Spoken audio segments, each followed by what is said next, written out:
What's up, students? I think all of you will be fine and will be study at your home. Student, पिछली video में हमने nouns को देखा था, noun के numbers को, केसेस को, जेंडर को और उसके काइंड्स को। इस वीडियो में हम अपना नया टॉपिक शुरू करेंगे और वो टॉपिक हमारा होगा नाउन के हट के, और वो होगा हमारा punctuation and use of capital letters. तो चलिए आज हम अपना नया चैप्टर शुरू करेंगे जिसका नाम है punctuation and use of capital letters. Punctuation, सबसे पहले तो हम देखेंगे कि पंक्चुएशन का मतलब क्या होता है। देखिए, पंक्चुएशन जैसे हिंदी व्याकरण में हमारे होते हैं विराम चिन्ह, उसी तरह से उन्हीं को हम इंग्लिश लैंग्वेज में कहते हैं पंक्चुएशन। ठीक है, तो पंक्चुएशन का मतलब होता है विराम चिन्ह। And use of capital letters, capital letters आप सभी को पता है कि कैपिटल लेटर्स का मतलब होता है जो कि हमारे बड़े जो लेटर्स होते हैं उनको हम क्या बोलते हैं, अक्षर होते हैं, उनको हम कैपिटल लेटर्स बोलते हैं। तो हम पंक्चुएशन का यानी कि विराम चिन्हों का यूज़ कहाँ करते हैं और बड़े अक्षरों का यूज़ कहाँ करते हैं, कैपिटल लेटर्स का यूज़ कहाँ करते हैं, ये हम इस चैप्टर में देखेंगे। तो चलिए शुरू करते हैं पंक्चुएशन को। सबसे पहले पंक्चुएशन को यानी कि विराम चिन्हों को। Punctuation means the right use of the marks. Punctuation का मतलब होता है चिन्हों का सही उपयोग। As such as full stops and commas in a place of writing in order to make a meaning clear. ठीक है ना, जैसे कि फुल स्टॉप या कॉमा, उसे हम किस लिए लगाते हैं कि जिससे जो भी हमने लिखा है उसका मीनिंग सही हमें क्लियरली समझ में आ जाए। ठीक है ना, जैसे एक सेंटेंस ख़त्म हुआ तो हम फुल स्टॉप लगाते हैं तो हमें पता चलता है कि सेंटेंस ख़त्म हो गया।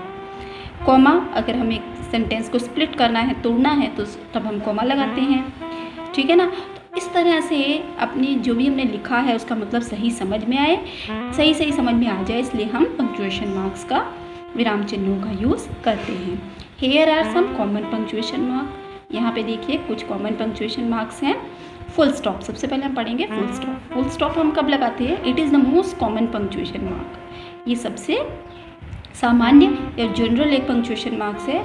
Where ever we make a statement we put a full stop और पीरियड एट इट्स एंड। जब भी हम कभी कोई स्टेटमेंट लिखते हैं, कोई कथन लिखते हैं, यानी कि ऐसा वाक्य जिसमें कोई इन्फॉर्मेशन दी गई हो, इन्फॉर्मेटिव हो, ठीक है ना, या पॉजिटिव सेंटेंस जो होते हैं, सकारात्मक वाक्य जो होते हैं, उनके अंत में हम क्या रखते हैं? फुल स्टॉप रखते हैं। और एंड में फुल स्टॉप रखने का मतलब क्या होता है कि वो सेंटेंस वहाँ पे ख़त्म हो गया। मगर ये फुल स्टॉप कैसे वाक्यों के अंत में रखे जाते हैं? उन वाक्यों के अंत में जो कि स्टेटमेंट की फॉर्म में होते हैं, जो कि पॉजिटिव होते हैं, यानी कि जो सकारात्मक विचारों को व्यक्त करते हैं। ठीक है ना, उनको हम या हमारे सकारात्मक या नकारात्मक विचारों को प्रकट करते हैं।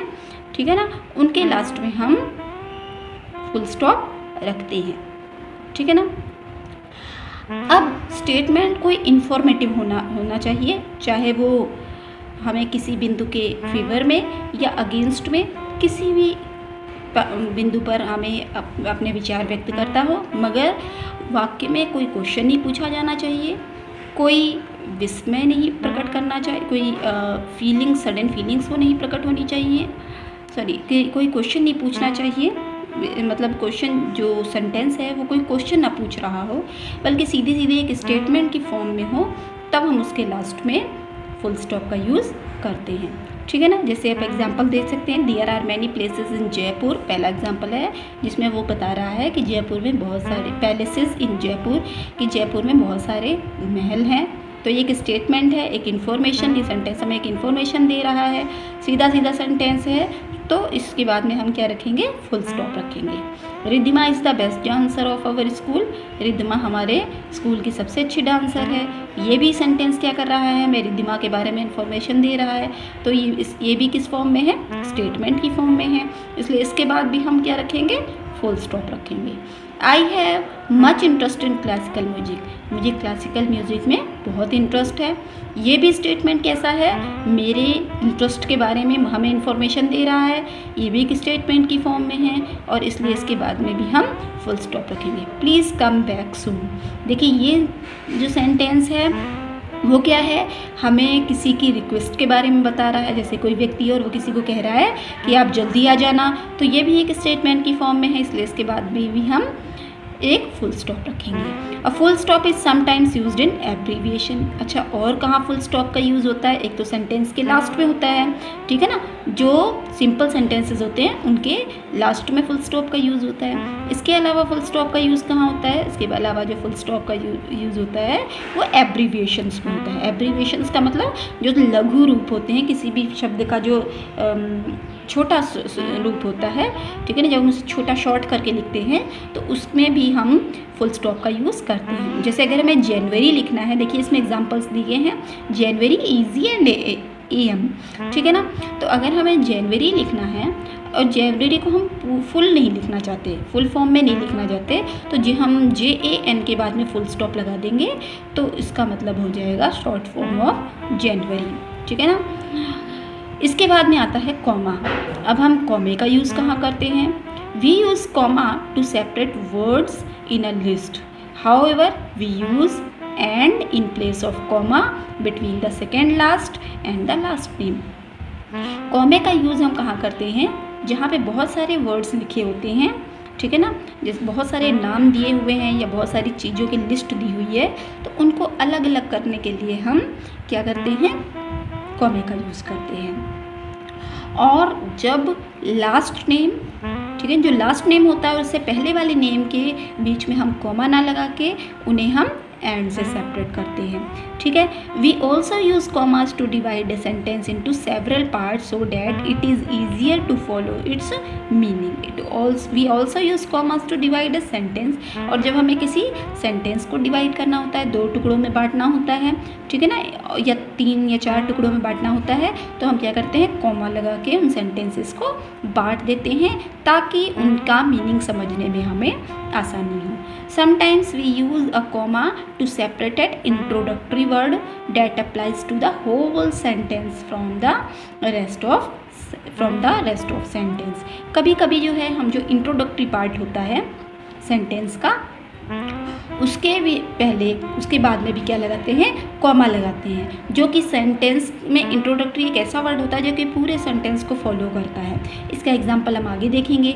चलिए, पहले जो हमने पढ़ा था we use comma to separate words in a list, इसका पहले हम एग्जांपल देखते हैं। जैसे बहुत सारे नाम हैं तो उन्हें अलग अलग करने के, एक लिस्ट में बहुत सारे नाम हैं तो उन्हें अलग अलग करने के लिए, एक पैसेज में बहुत सारे नाम हैं तो उन्हें अलग अलग करने के लिए हम क्या लगाएंगे? कॉमा लगाएंगे। देखिए एग्जाम्पल है, जैसे अगर यहाँ पे एक सेंटेंस लिखा है कि Ankita, Tanishka, Vipasha and Anushka are going to the party. अब देखिए अंकिता, तनिष्का, विपाशा और अनुष्का 4 फ्रेंड्स हैं और वो कहीं पार्टी में जा रहे हैं, तो चारों फ्रेंड्स क्या हैं? अलग अलग हैं, ठीक है ना। जब चारों फ्रेंड्स अलग अलग हैं तो इन्हें बांटने के लिए, इन्हें डिवाइड करने के लिए हमने क्या किया? कॉमे का यूज़ किया। अंकिता, कॉमा, तनिष्का, कॉमा, विपाशा, क्योंकि मैंने आपको लास्ट ये भी बताया था कि जब लास्ट वाला जो होता है और उससे पहले वाला जो होता है उसमें हम अगर 4 नाम दिए हैं या तो 2 ही हैं तब हम एंड लगा के जोड़ेंगे, तब हम कॉमा नहीं लगाएंगे। और अगर 2 से ज़्यादा हैं, यानी कि 3 हैं, 4 हैं, 5 हैं, तो जो पहला, दूसरा, तीसरा, अगर हम सपोज करिए 5 है तो पहला, दूसरा, तीसरा और चौथा, उनके बीच में तो हम कॉमा लगाएंगे, बट चौथे और 5वें के बीच में हम एंड लगाएंगे, यानी कि चौथे नंबर पे और जो लास्ट नंबर पे है और उससे पहले वाले के बीच में हम कॉमा नहीं लगाते बल्कि हम उसे एंड से जोड़ते हैं। I bought a gum stick, pen, eraser and pencil box at the stationery store. इसी तरह से हमने दूसरा सेंटेंस लिया कि मैंने स्टेशनरी स्टोर से क्या क्या खरीदा?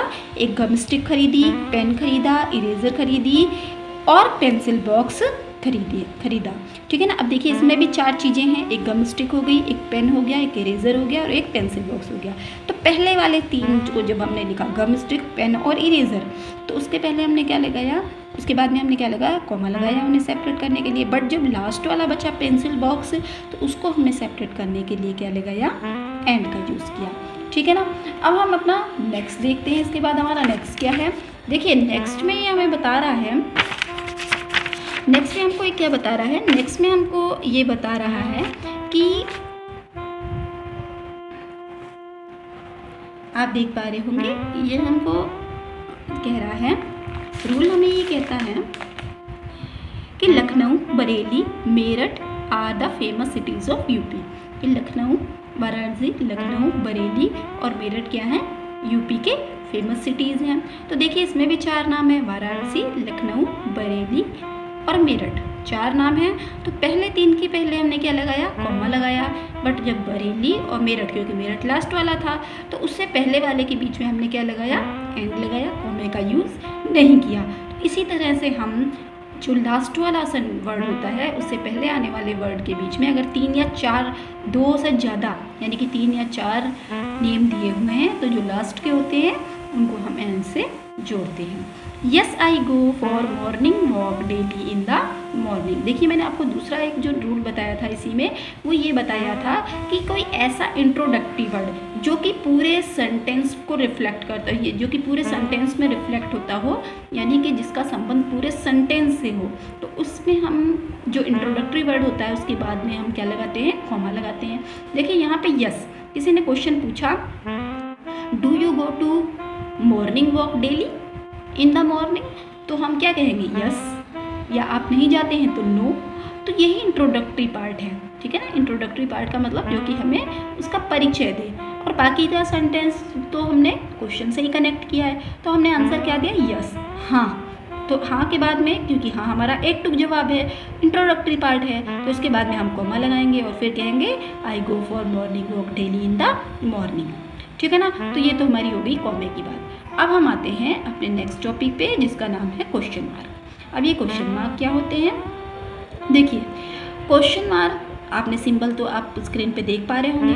Question mark is use to mark the end of the direct question, ठीक है ना। क्वेश्चन मार्क का हम यूज़ कब करते हैं, जब हम किसी से किसी सेंटेंस में कोई क्वेश्चन पूछते हैं, कोई प्रश्न पूछते हैं, तब हम प्रश्नवाचक, इसे हिंदी में बोलते हैं प्रश्नवाचक चिन्ह, प्रश्नवाचक चिन्ह का उपयोग करते हैं। तो एग्जांपल्स देखिए नीचे जो दिए हुए हैं, who will inaugurate the showroom, सबसे पहले जो क्वेश्चन दिया है वो दिया हुआ है कि शोरूम का उद्घाटन कौन करेगा। इस सेंटेंस में क्या है, क्वेश्चन पूछा जा रहा है, इसलिए हमने इसके लास्ट में क्या किया, क्वेश्चन पूछने का इंट्रोगेटिव मार्क लगाया, यानी कि क्वेश्चन मार्क लगाया है। What is the likelihood of the rain today, आज वर्षा होने की क्या संभावना है। इसमें भी हम वर्षा होने की संभावना के बारे में प्रश्न पूछ रहे हैं, इसलिए इसके लास्ट में हम क्या लगाएंगे, क्वेश्चन मार्क लगाएंगे।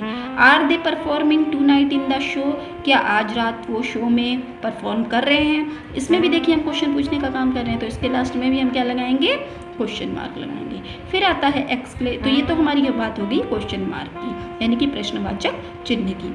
इसके बाद में जो चिन्ह आता है, जो मार्क आता है, वो क्या आता है, एक्सक्लेमेशन मार्क, ठीक है ना।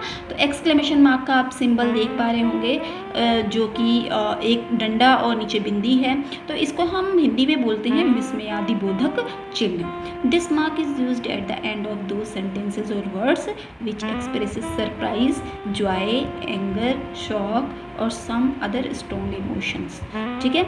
ये चिन्ह जो है वो हम कब लगाते हैं, हम ऐसे सेंटेंसेस के लास्ट में लगाते हैं कि जब हम अपने एक्सप्रेस को, जब हम अपने सरप्राइज़ को, जब हम अपने जॉय को, जब हम अपने एंगर को, एंगर का मतलब होता है गुस्सा, ठीक है ना, अपने एंगर को, जब हम अपने हमें कोई बहुत शौक, कोई धक्का लगता है, ऐसी कोई बात आ जाती है, अपने स्ट्रॉन्ग इमोशंस को रिफ्लेक्ट करते हैं, तब हम एक्सक्लेमेशन मार्क का यूज़ करते हैं, ठीक है ना।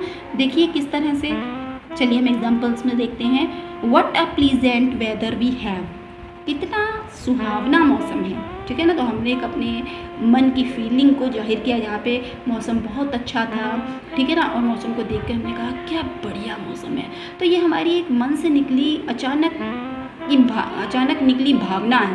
तो इस भावना को जब हम, इस तरह की भावनाओं को जब हम व्यक्त करते हैं जो कि अचानक हमारे मन से निकली हों, तो ऐसे सेंटेंसेस के लास्ट में हम विस्मयादिबोधक चिन्ह यानी कि मार्क ऑफ एक्सक्लेमेशन का यूज़ करते हैं, एक्सक्लेमेशन मार्क का यूज़ करते हैं। How terrible this cave is, किसी ने एक गुफा को देखा और देख के वो क्या हो गया, डर गया एकदम से, तो उसने कहा ये कितनी भयानक गुफा है। तो एकदम से अचानक से मन से आवाज़ निकली ना, तो इसके बाद में ये हमारी सडन फीलिंग है। तो जो भी हमारे मन की सडन फीलिंग्स होती हैं, यानी कि अचानक से आई हुई भावनाएं होती हैं, उनको व्यक्त करते हुए जब हम कोई सेंटेंस कहते हैं, बोलते हैं, तो उसके बाद में हम मार्क ऑफ एक्सक्लेमेशन का यूज़ करते हैं। Oh I forgot to invite my friend to the party. अब इसमें क्या है, इसमें वो क्या कर रहा है, एक सडन, एक स्ट्रॉन्ग इमोशन, कि एकदम उसे अचानक से याद आया उसने कोई पार्टी की और अपने फ्रेंड को बुलाना भूल